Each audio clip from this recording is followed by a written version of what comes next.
பொரிக்கடலை 1 cup, துருவின தேங்காய் வந்து 1/2 கப்,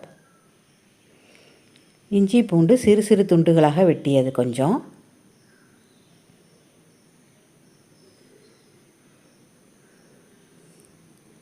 பச்சை மிளகாய் 2 பெருசாக, கொத்தமல்லி தலைகள் வந்து 1/2 கப்பு, புளி வந்து கொஞ்சம் ஊற வச்சு வச்சுருக்கேன். உப்பு போட்டுட்டு புளி வந்து கொஞ்சம் ஊற வச்சு வச்சுருக்கேன். அதையும் உள்ளே போட்டு ஊற வச்சா தான் நல்லா மசியும். சேர்த்து போட்டு நல்லா ஒரு மிக்சியில் போட்டு அரைச்சிட வேண்டியதான். அரைச்சி வந்துருச்சு. இது வந்து கொஞ்சம் திக்காக இருக்கும், பொரிக்கடலை நம்ம நிறையா கொஞ்சம் யூஸ் பண்ணனால.